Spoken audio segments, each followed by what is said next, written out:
예수님께서 부활하신 후에 제자들에게 나타나셨는데요. 어쩌다 한두 번 나타나신 게 아니에요. 여러 번 계속해서 나타나셨습니다.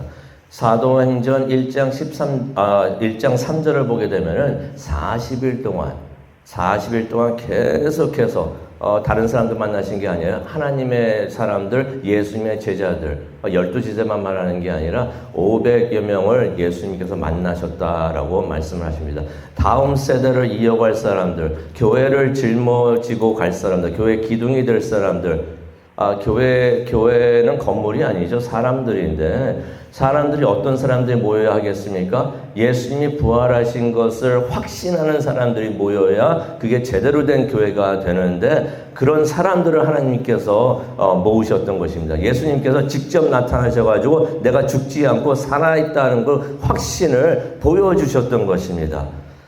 그래서 우리가 몇 가지 예를 우리가 성경을 통해서 보는데, 부활하신 그날 저녁에도 제자들이 있는 방, 굳게 닫혀 있었죠. 두려워가지고 문을 꽉 잠그고 있었는데 갑자기 예수님께서 나타나신 것이에요.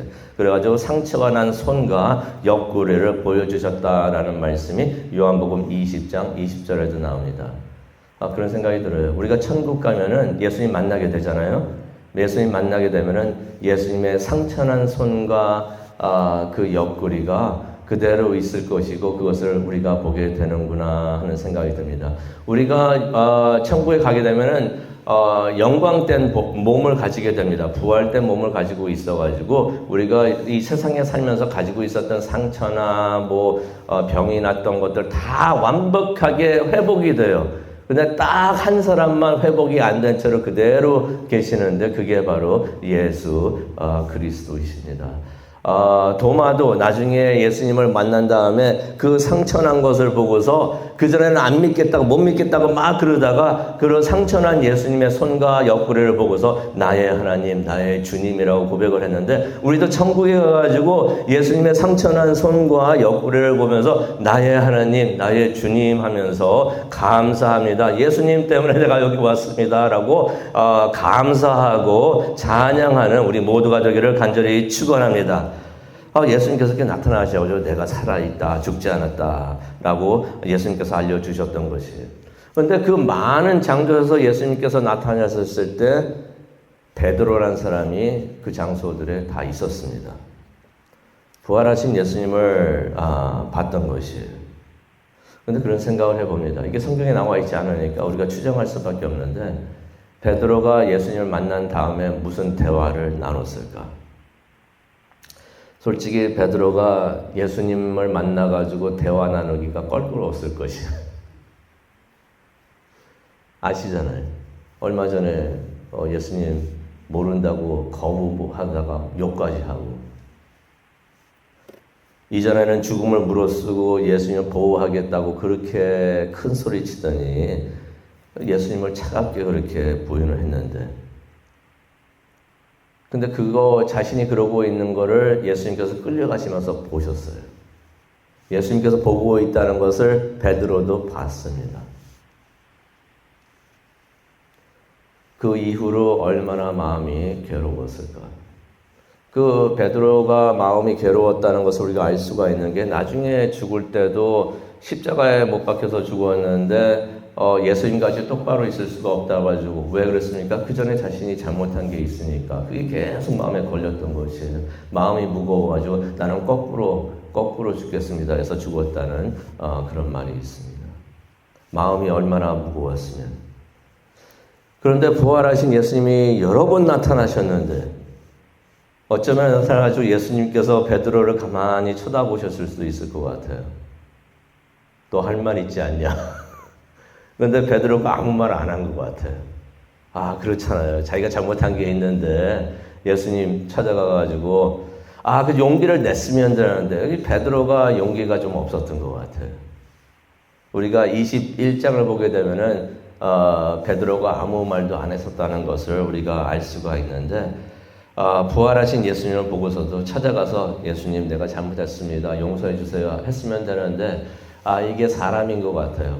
우리를 또 보기도 하는데 그 잘못한 거 인정하는 게 쉽지가 않습니다. 가가지고 무슨 말이라도 했으면은 관계가 회복됐을 텐데 베드로가 껄끄러워서 그런지 아무 말도 안 했던 것 같습니다. 그러다가 있다가 마음이 계속 괴롭습니다. 21장 1절을 보니까 베드로가 다른 6 제자들과 함께 갈릴리로 갔다는 것을 우리가 보게 됩니다. 1절에 보니까 디베레아 호수라고 나오죠. 디베레아 호수로 갔다라는 말이 나오는데 거기 있었다는 말이 나오는데 디베레아 호수가 갈릴리 호수를 말하고 있습니다. 제가 그 갈릴리 호수를 갔을 때도 이 두 단어를 그대로 사용해요. 거기가 갈릴리 호수인데 갈릴리 호수라고 더 많이 알려져 있고 솔직히 디베레아 호수라는 여기서만 나오긴 하는데 그 지역을 가니까 사인에 디베레아 호수라고도 써 있어요. 거기 가니까 아직까지도 디베레아 호수라고 하는 사람들도 있고 갈릴리 호수라고 하는 사람들도 있습니다. 그런데 갈릴리는 어느 곳을 의미를 합니까? 베드로가 이전에 살던 곳이에요. 그런 옛날에 살던 곳을 우리는 뭐라고 합니까? 고향이라고 그러죠. 고향. 고향에 돌아갔다는 것입니다. 여기서 우리가 베드로의 마음을 또 볼 수가 있는 게 그의 마음이 정리가 안 됐구나. 많이 혼동이 있고 많이 낙심을 했었구나. 부활하신 예수님을 보고도 확신이 없었구나 하는 것을 우리가 볼 수가 있는데 그 전에 제자들 낙심하면서 좌절하고 절망하면서 그랬던 2명의 제자들이 그래가지고 어디를 갔습니까? 고향으로 돌아가려고 그랬잖아요. 엠마오 고향으로 가려고 했었잖아요. 근데 부활하신 예수님 만난 다음에 다시 예루살렘으로 돌아갔는데 이 베드로는 끝내 고향으로 돌아갔다는 것입니다. 엠마오로 갔다는 것입니다. 끝내 좌절하면서 혼동이 있으면서 부활하신 예수님을 보고도 좌절하고 혼동이 있고 확신이 있으면서 그냥 에이 다 때려치자 하면서 뭔 일을 해도 안 되고 나는 제자라고 하고 그런 생활도 하려고 했는데 나는 실패했고 나는 실패한 삶을 살았고 나는 안 돼 하면서 고기나 잡으러 가야겠다 하면서 고향으로 돌아갔다는 것을 우리가 볼 수가 있습니다. 6명의 다른 제자들하고도 같이 갔는데 베드로가 그들하고 있으면서도 마음이 괴로우니까 마음이 힘드니까 마음이 즐거우면 말을 많이 하고 이렇게 그럴 텐데 그러지 못하니까 말이 없어진 것 같아요. 6명의 친구 제자들하고도 같이 있다가 아무 말을 안 하다가 갑자기 한다는 말이 나는 물고기나 잡으러 가야겠다 라고 말을 합니다. 그랬더니 다른 제자들도 가만히 있다가 우리 같이 가자라고 하는 말이 3절에 나옵니다. 아직까지도 베드로는 리더격이었던 것 같아요. 베드로가 이거 하겠다 하면 다른 사람들도 오케이 하면서 따라다니고 하는 것을 우리가 3절을 통해서 봅니다. 그런데 그날 밤 베드로와 제자들이 밤새 고기를 잡습니다. 이 사람들 직업이 뭐였습니까? 이거 고기 전문가예요. 고기 잡는 사람 이거 프로페셔널 피셔맨인데 밤새 고기를 잡는데 한 마리도 잡지 못하고 헛수고를 합니다. 3절에 그대로 나와 있어요. 낙심되고 좌절되고 마음이 무겁고 괴롭고 그런 마음에서 그냥 고기나 잡아보자. 왜 고기 잡으러 갔겠습니까? 마음이나 한번 이렇게 다스려보고 기분 좀 좋게 한번 되려고 고기나 한번 잡으러 가자 하는데 한 마리도 못 잡은 것이에요. 죽을 만 아니었을까 생각이 됩니다. 나는 뭘 해도 안 되는구나. 그 전에 그렇게 잘하던 이 고기도 못 잡네. 뭘 해도 안 되는구나 하면서 더욱더 좌절하고 낙심하고 힘들어했지 않았을까 그렇게 생각을 해봅니다. 이 베드로가요. 이전에는 이 배하고 그물을 다 버리고 예수님을 따랐던 사람인데 이제는 다시 돌아와가지고 그 그물을 다시 잡았고 배를 다시 타고 있었다는 것입니다. 그러면서도 계속 삶에서 실패가 있었다는 것이에요. 그게 그런 것 같습니다. 우리가 하나님하고 관계가 이게 회복되지 않잖아요. 하나님하고 관계가 올바르게 되지 않으면은 무슨 일을 해도 안 됩니다. 안 돼요.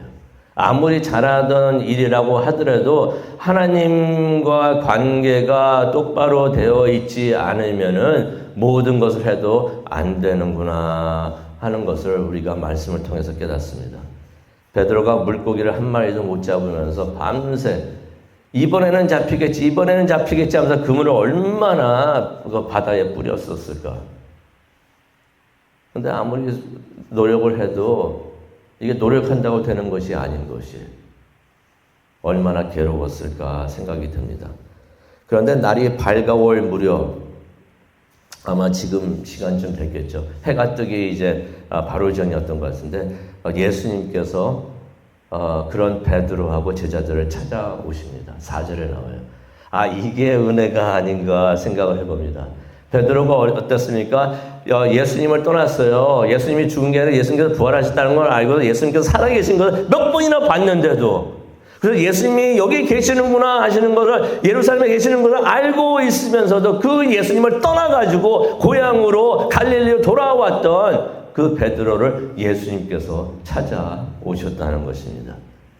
이게 은혜가 되는 줄로 믿습니다. 우리가 약하고 잘못해가지고 예수님을 떠나도 예수님은 우리를 찾아오시는구나 하는 것을 우리가 깨닫게 됩니다. 그래서 우리가 기도하시는 분들이 있잖아요. 그분들의 이름을 부르면서 하나님, 예수님께서 직접 찾아가 주시옵소서. 어떤 사람들은 예수님을 찾아오지 못하는 사람들이 있고 예수님을 떠나는 사람들이 있는데 예수님께서 그들을 직접 찾아가 만나 주시옵소서라고 우리가 간절히 기도하기를 원합니다. 그런데 그렇게 예수님께서 찾아왔는데도 제자들이 예수님을 알아보지를 못합니다. 여러 가지 이유가 있을 수가 있는데 저는 그런 생각이 듭니다. 예수님께서 이때는 부활하신 몸을 가지고 있었던 것이에요. 부활하신 몸. 그래서 우리가 그 사람의, 우리도 이 모습, 이 몸을, 우리가 천국에 들어갈 때 이 몸을 가지고 가는데 우리가 지금 가지고 있는 이 육신의 몸은 아니에요. 하지만은 우리가 이 사람이었구나 하는 것을 알 수는 있을 정도의 그 몸을, 그 형상을 우리가 가지고 있는데, 이 부활하신 몸을 가지고 계신 예수님을 제자들이 쉽게 알아보지 못했구나. 약간 어두워서 그랬을 수도 있지만, 또 멀리 계셔가지고 그럴 수도 있지만은, 예수님께서 부활하신 몸을 가지고 계셔서 몰랐구나 하는 것을 생각해 봅니다. 왜냐하면 엠마오로 가던 제자들도 예수님의 바로 옆에 있었잖아요. 그런데도 예수님을 못 알아봤던 것이에요. 왜 그랬습니까? 부활하신 몸을 가지고 계시기 때문에. 그래서 우리가 천국에 들어가면은 다 이런 몸을 가지게 되는데, 천국에서는 우리가 전부 다 잘 알아볼 수 있을 것 같아요. 누구, 어느 장로님, 집사님, 권사님, 반갑습니다 하고 천국에서 우리가 부활하신 예수님의 몸을 가지고 서로 만나는 그런 축복이 있기를 간절히 축원합니다. 그런데 예수님께서 해변가에 계시면서 5절에 보니까 이렇게 제자들에게 외치십니다. 얘들아, 물고기를 좀 잡았냐. 이때 예수님께서 8절을 보니까 8절 보면은 한 50칸쯤이라고 말을 하고 있는데 이게 한 90m 정도 됩니다. 예수님 배하고 예수님하고 한 90m 정도 떨어졌던 것이에요. 그냥 가만히 얘들아 저렇게 물고기 좀 잡았냐? 예수님께서 그렇게 말씀 안 하겠죠. 외치셨던 것이 얘들아 물고기 좀 잡았냐? 제자들이 답을 합니다. 아니요, 한 마리도 못 잡았습니다. 그랬더니 예수님께서 그물을 배 오른편에 던져라라고 말씀을 하십니다. 제자들이 또 말을 잘 들어요. 말을 잘 들어가지고 배 오른편에 던집니다. 아니 그날 밤새 물고기를 잡았는데 배 오른편에 그물을 안 던져봤었겠습니까? 그랬는데도 이번에 그대로 예수님께서 그들과 함께 하시면서 물고기를 오른편에 던져라 하고 그대로 순종하고 따르니까 이번에는 물고기가 수도 없이 많은 물고기가 잡혔다라는 말씀이 6절에 나옵니다. 여기에 또 다른 진리가 있습니다. 우리가 예수님을 떠나잖아요. 뭔 일을 해도 안 됩니다. 내가 잘하는 일이라고 생각을 했던 것조차도 안 돼요. 예수님이 우리와 함께 하지 않으시면, 우리가 예수님과의 관계가 틀어지고 잘못되면요, 뭘 하려고 하더라도 그게 안 됩니다. 그런데 우리가 예수님과 함께 하면 무슨 일을 하더라도 잘 될 줄로 믿습니다. 예수님께서 하라고 하시는 거, 예수님 내가 잘 알아야 그거 하면 안 됩니다 라고 하는 것이 아니라 하라고 하실 때 그대로 하니까, 이전에 내가 해봤습니다 안 됩니다 라고 말하면서 안 따르는 게 아니라 해봤지만은 예수님께서 그때 또 하라고 하시면 그대로 순종할 때 그게 될 줄로 믿습니다. 예수님께서는요 안 좋은 것도 선한 것으로 만들어 주시지만 우리의 잘못도 우리의 실수도 좋은 것으로 선한 것으로 성공으로 만들어 주시는 줄로 믿습니다. 그때 요한이 예수님을 그제서야 알아봅니다. 그래가지고 7절에 나오죠. 주님이시다. 이 요한이 생각을 깊게 하는 사람이라서 뭔가 다릅니다. 그래서 생각을 많이 하는 게 참 좋은 것 같아요. 예수님을 그대로 알아봤던 것이. 베드로는 어땠습니까? 생각을 안 하는 사람이죠. 행동으로 무조건 하는 사람인데 이번에도 또 행동이 앞섭니다. 요한이 옆에 있다가 주시다라고 말을 하니까 그냥 물로 뛰어들어갑니다. 물로 뛰어들어가지고 헤엄쳐가지고 예수님께로 갔다라는 말씀이 7절에 나오는 것이. 배 타고 갔어도 될 뻔했을 텐데, 배 타고 갔어도 될 뻔했을 텐데 마음이 급했던 것 같아요. 예수님이라고 하니까 굉장히 괴로웠었는데 그러면서 어쩌면 그랬을 수도 있어요. 예수님 다시 만나면 내가 잘못했습니다라고 말을 해야겠다 그런 마음이 있었을 텐데 그래서 예수님이란 것 깨닫자 너무 마음이 급했던 것 같아요. 그냥 물로 뛰어 들어가가지고 헤엄쳐서 갑니다. 너무나 반가웠던 것 같아요. 그때 잡았던 물고기가 11절에 나오죠. 153마리다라는 말씀이 나옵니다. 누가 이거 세봤다는 얘기예요. 그 많은 물고기를 누가 한 마리씩 세봤다는 것입니다. 그런데 8절에 보면요. 이게 하도 무거워가지고, 이게 참 중요합니다. 이게 하도 무거워가지고 6명의 제자들이 그걸 간신히 끌어올렸다라는 말씀이 나옵니다. 그런데 예수님께서 제자리 딱 오니까 10절에 예수님께서 이런 말씀하시죠. 지금 잡아온 물고기 좀 가져오라라고 말씀을 하십니다. 그거 갖고 아침을 만들어 주시려고 그러신 거예요. 그 말씀을 하시니까 베드로가 11절을 보니까 제자들은 이렇게 하고 있을 때 베드로가 벌떡 일어나가지고 그 물고기를 갑니다. 근데 여기서 보면요. 11절에 보면은 그 6명이 간신히 끌어올렸던 그 많은 물고기를 베드로가 그냥 혼자서 끌어올렸다라는 말씀이 나와요. 이거 그냥 쓱 넘어갈 수도 있는 말인데, 이게 베드로가 혼자 끌어당겼다. 이게 기적인 것 같습니다. 베드로에게 그런 괴력이 생겼다는 것이에요. 예수님께서 가져오라 하니까 네 하겠습니다라고 가니까 그 그물을 끌어올릴 수가 있었다는 것입니다. 여기 또 다른 진리가 있습니다. 하나님께서 우리에게 무엇을 명령하시더라도 하나님 나는 안 됩니다. 나는 할 수 없으면 능력이 없습니다. 라고 안 하면은 그것을 못 하는데 하나님께서 우리에게 하라고 하실 때는 그것이 이루어질 수 있도록 우리에게 능력도 주시는 줄로 믿습니다. 믿으십니까?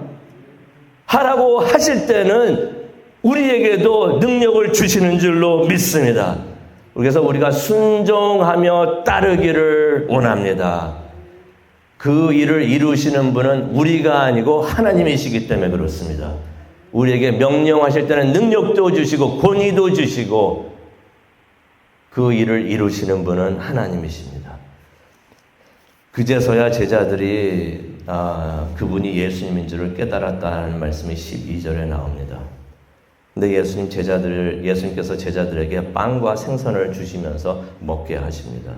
그날 예수님께서 갈릴리로 베드로를 찾아오신 이유가 있어요. 베드로가 너무 힘들어하니까, 괴로워하니까, 낙심돼서 있으니까 거기에 머물러 있으면 안 되는데 다시 베드로를 회복시키시고 데려오기 위해서 예수님께서 그렇게 하신 것을 보는데 그 말씀이 15절하고 이후에 나옵니다. 오늘 저녁에 보도록 하겠습니다. 그런데 예수님께서 베드로를 내일 저녁이 되네요. 베드로를 찾아오셔가지고 더 이상 베드로가 예수님을 불편해하게 하지 않게 하기 위해서 예수님께서 찾아오셨던 것입니다. 회복시키기 위해서. 이전에 잘못한 것을 바로잡기 위해서 예수님께서 베드로를 찾아오십니다. 그런데 예수님께서 그 일을 하시기 전에 먼저 베드로를 먹이시는 것을 우리가 보게 됩니다. 밤새 물고기 잡느냐 고생을 했는데 얼마나 허기가 졌을까. 예수님께서 베드로의 잘못과 죄를 다스리기 전에 먼저 베드로를 먹이시는 것을 우리가 보게 되는데 여기서 예수님의 인자한 모습을 우리가 보게 됩니다.